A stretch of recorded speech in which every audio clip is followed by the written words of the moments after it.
Welcome to New Zealand's stunning South Island, a destination of incomparable natural beauty, soaring snow-capped peaks and pristine water worlds. Bone-jarring adventure activities and experiences. A rich culture and history to delve into. And fine food and cool climate wines to be savoured. I'm Adam Ford from The Big Bus, and in this video we bring you 10 amazing things to do on a South Island road trip. We'll be travelling roughly in an anti-clockwise direction and ticking off 10 must-sees and do's along the way. The best of the South Island awaits, so let's hit the road.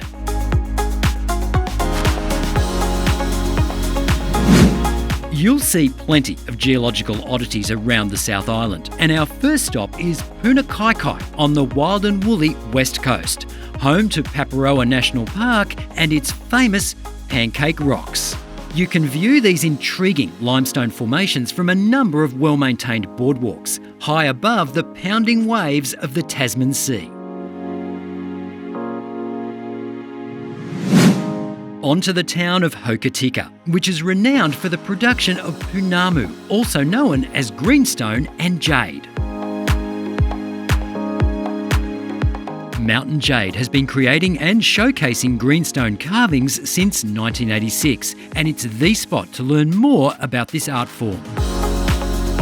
The Maori have long believed in the spiritual power of Waipounamu, and many of the designs you'll see here draw on Maori culture and symbolism. One of the highlights of a visit to Mountain Jade is the chance to watch carvers at work in the studio. There are free guided tours daily. You'll learn about the complexity of carving jade by hand and the significance of some of the most popular designs, including the fishhook, the twist, the kuru and the tiki.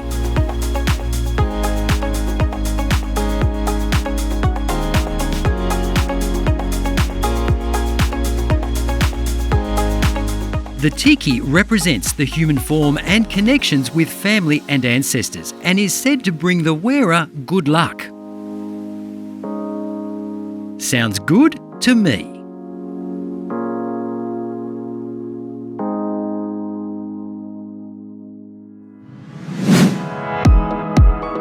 From Hokitika, it's just under 2 hours drive to Franz Josef and the majestic Franz Josef Glacier. The glacier has been gradually shrinking over the decades due to rising global temperatures, but it's still an epic sight. As you head back into town, the landscape morphs from glacial wilderness to rainforest wonderland, and hidden in the middle of it are the tranquil glacier hot pools. This is the perfect spot to let your holiday cares drift away.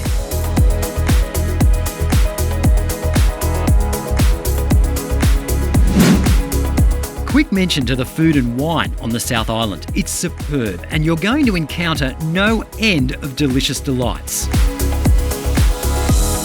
Foodies may like to drop by the South Westland Salmon Farm outside Paringa. It practices low-density, antibiotic-free farming in stream-fed tanks. Purchase fresh and smoked salmon reared right here on the farm. Alright, time for a change of pace and off to Queenstown, New Zealand's adventure capital. I'm off to get gnarly and rad and put the pedal to the metal for some high-octane fun. Shotover Jet has been operating in the Shotover River Canyon outside Queenstown since 1970, and it's just one of the adrenaline-fueled activities this area is renowned for. Located on the banks of stunning Lake Waipounamu, Queenstown may look like a genteel sort of place, but don't be fooled, this destination draws thrill seekers from around the world. Check in for the ride of your life in town before transferring out to the river by bus. Following a quick wardrobe change, I'm ready to board with my fellow passengers. We strap in and prepare to take a spin along this spectacular stretch of river.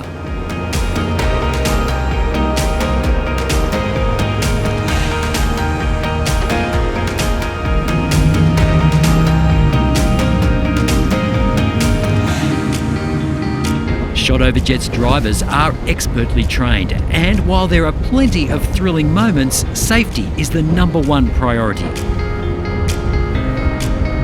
Hang on extra tight for those 360 spins.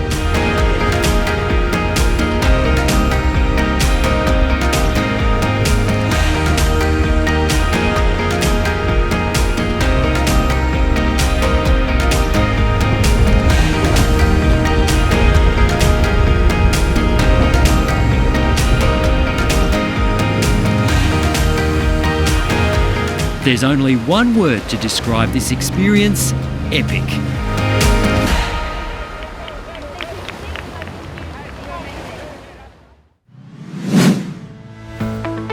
Back in town, a slightly less frenetic ride awaits you on board the historic TSS Earnslaw.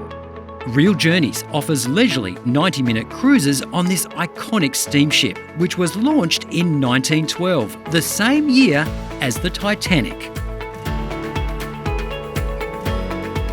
Painstakingly restored to its original form, the Earnslaw remains a hand-fired steamship and has ferried plenty of famous passengers around the lake, including the Queen and Prince Philip and former US President Bill Clinton.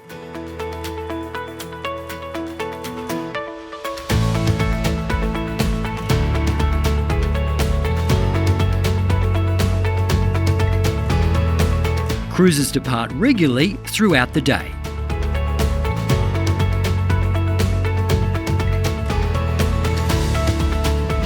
Now today we get to combine two of my favourite things, tasting wine and eating cheese. I'm in heaven. We're on a Queenstown wine trail tour. Now everything in moderation, I say. It is after 12, that's pretty moderate in my book. Let's go see what's on offer.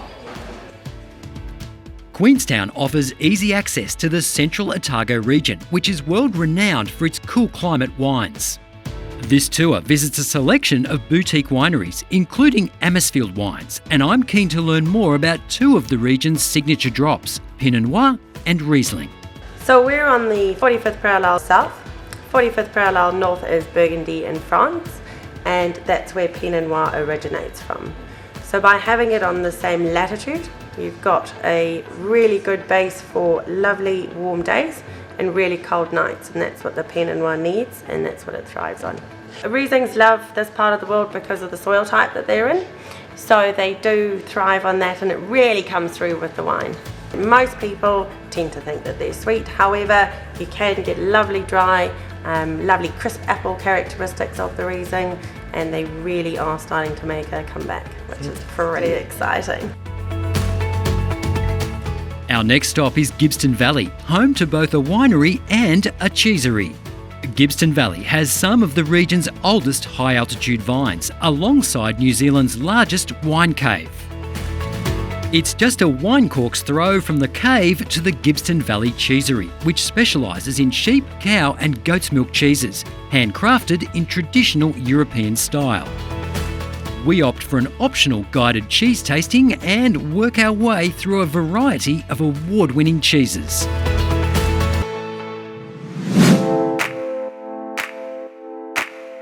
A 4-hour drive south from Queenstown will bring you to stunning Fiordland National Park, home to arguably New Zealand's most famous natural attraction, Milford Sound.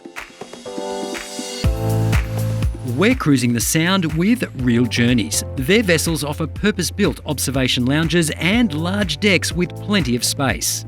They're perfect for taking in the majesty of this incredible landscape, made up of snow-capped peaks, sheer cliffs and plunging waterfalls.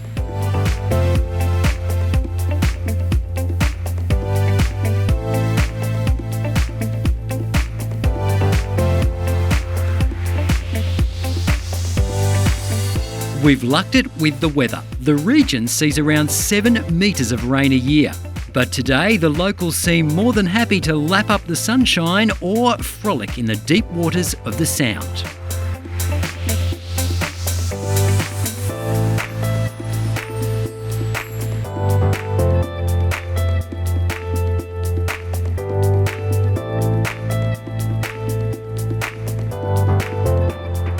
Cruising the shimmering sound is an unforgettable experience, but there's another way to take in this epic landscape, and that's from the sky.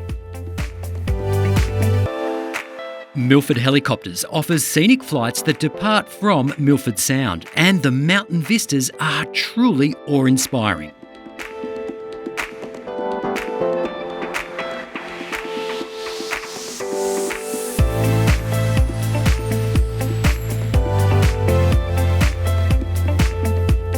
Again, with the weather on our side, we're able to do a brief snow landing for a photo opportunity. It really does feel like we're standing on top of the world.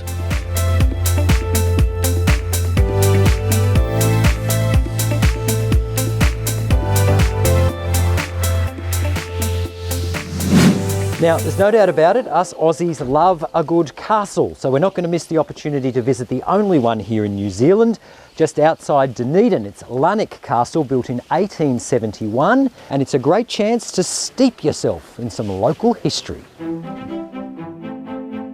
Located about 20 minutes drive from the centre of Dunedin, Larnach Castle is a step back in time to the early years of European settlement in New Zealand. The 43-room Victorian mansion was built by banker and politician William Larnach and saw its fair share of misfortune over the years. So much so that it's reputed to be a hotspot for ghostly goings-on, but all was quiet during our visit. Climb the tower for spectacular views across the Otago Peninsula and leave enough time to explore the magnificent gardens that surround the property.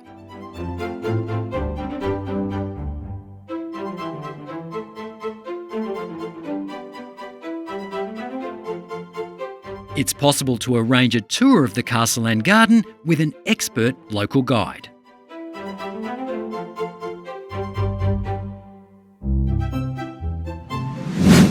From here we head north, but detour inland to the Mount Cook National Park. It's home to Mount Cook, the highest mountain in New Zealand, and the Sir Edmund Hillary Alpine Centre. In 1953, Hillary and Sherpa mountaineer Tenzing Norgay were the first confirmed climbers to reach the summit of Mount Everest.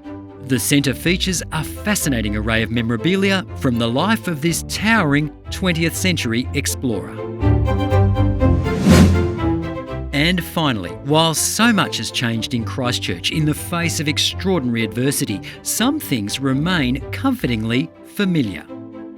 An Edwardian-style punting tour on the gorgeous Avon River is one of the city's most popular experiences and has been for decades. Just sit back, relax, and enjoy. For more ideas for amazing things to see and do on the South Island, just visit our website.